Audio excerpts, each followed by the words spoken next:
Hey, how's it going everyone? In today's video, we're going to talk about another secret boss that might be out there for us to find. We'll also be going over some information by Airship regarding a recent AMA that was held in Discord. We'll take a quick look at artifacts, Spectra types, and where to find them to help you on your adventures. Thank you guys for all of the kind words and support for the channel. It really means a lot to me, and if you have some time, make sure to check out the most recent community post regarding some upcoming additions to the channel.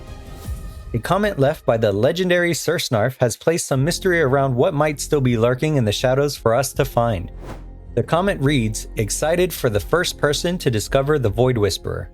A few community members have been searching for this mystery and engaged in energized discussions. A few friends and I may have spent a few hours wandering around looking for any clues to this Void Whisperer as well.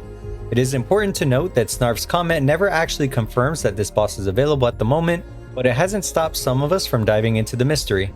With the discovery of a secret way to pick the correct chest in the Grand Deceiver Maris hunt, it opens the door for even more possibilities of other secrets waiting for the community to find.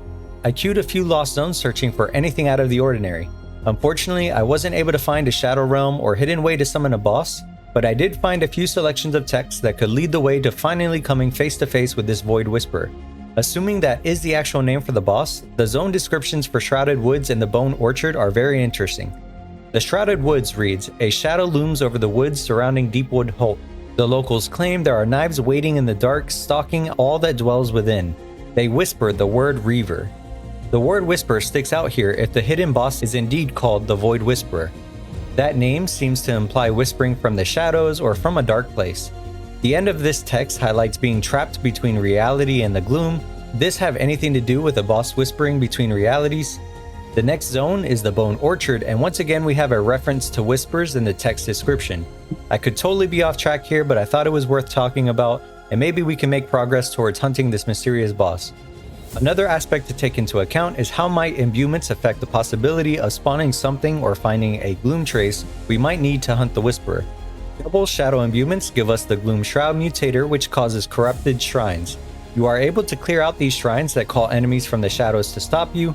If you listen closely when clearing these, the sound effect even sounds like a whisper or breath.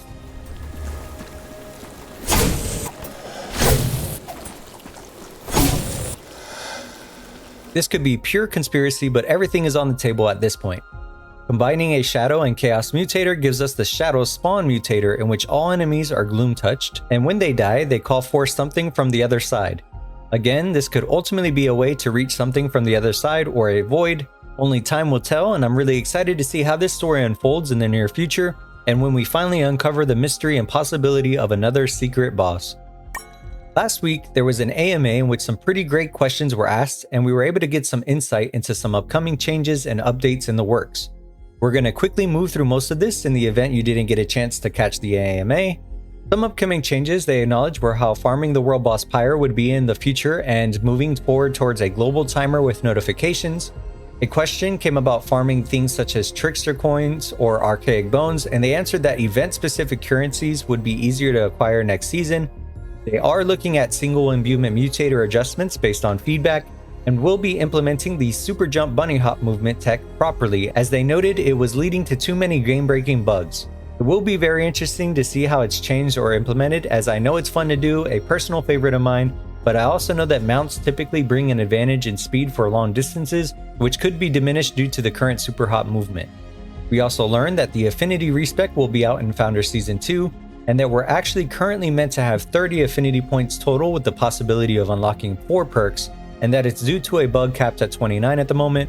We are meant to be able to have 2 affinities at 15% bonuses. A great question was asked about what exactly changes loot-wise when changing spheres, and the answer was that currently it multiplies the amounts of resources dropped and level of accessories. It may have loot table implications in the future though. It was confirmed that mounts are expected to be out during Founder Season 2, and that only Heroic Kairos is tied to a purchase. All other heroics will be earnable. We can expect all sorts of themes when it comes to Wayfinders. Dual something is coming in terms of weapons. No more resets, and the awakening system will probably go further than 5 stars in the future.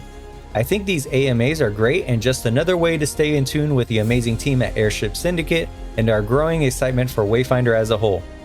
I have some quick tips to go over with you, as many of you have been asking about artifacts, consumables, and types of Spectra. Hopefully we can narrow down all consumables here in the near future, but we have a pretty solid idea in regards to Spectra and artifacts. There are 3 artifacts available currently, with a 4th on the way with the release of the Reaver King. You can farm the Grand Deceiver's chest from Grand Deceiver Maris on any sphere difficulty, regardless of imbuements. If you have this artifact active, you will gain a small gold bonus from your gameplay. The Storm Twins artifact has interchangeable heads and found off the Storm Twins. The drop rate for this seems higher than the others, and activating this artifact provides the bonus of healing allies a small amount when using a healing flask. You can farm this artifact from the first, and when activated, increases the ability power of yourself and allies by 5% as long as you are at full health. The Reaver King artifact is not out yet, but once it goes live, when activated, it increases your crit against enemies as their resilience goes down and maxes out once the enemy is broken. Make sure to equip your artifacts either at your apartment through Manage Artifacts or by clicking on your character and then Manage Artifacts at the bottom. There is a capacity limit, so you must make a choice in what you want to equip, and that could also depend on the type of content you are doing. Lastly, in regards to Spectra, there are 2 main things to consider: the type of Spectra and the tier of Spectra you are going for. First, imbuements alter the type of Spectra you will receive. Using a Flora imbuement will change the Spectra to Viridian Spectra. Chaos imbuements change it to Unstable Spectra. Solar changes it to Molten Spectra, and Shadow imbuements change it to Shadow Warped Spectra. Once you have identified the type of Spectra you are after, you must find the correct tier of Spectra, which is impacted by the Lost Zone or hunt you choose. Tiers are separated into 4 categories currently, with more most likely on the way in the future. We have Tier 1 being normal Spectra, Tier 2 is Glimmering, Tier 3 is Pristine, and Tier 4 is Exalted. Once you identify the location for a specific tier of Spectra you are after, apply your imbuement to get the type, and it will result in something like a Glimmering Unstable Spectra. I personally prefer locations and lists, and here is a quick guide for the current point of early access. There are amazing creators out there with all sorts of variations to this information, so be sure to check them out, as you may prefer infographics in a different way. So there's our Wayfinder roundup, with much more on the way, with a new content drop coming soon. If you're new to the channel and want to stay up to date with Wayfinder, make sure to subscribe.